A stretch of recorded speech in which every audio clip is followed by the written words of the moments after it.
Hello, in this video I'm going to show you how you can perform the hard reset of your Harman Kardon Omni 20 Plus speaker.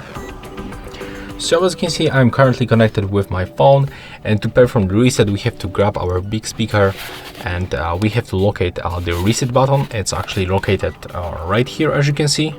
There we are, and that's this button. So we have to click and hold this button for like 5 seconds. So let's click and hold it and take a look for this indicator and also for our connection status. As you can see, when I'm holding it, it lights up this indicator, and we have to hold it until it disappears and starts blinking. There we go. Right now we can release that button and the reset is complete. Right now when I try to select my previously connection, no way. We just performed the successful reset. So yeah, that's all for this video. Hope you like it.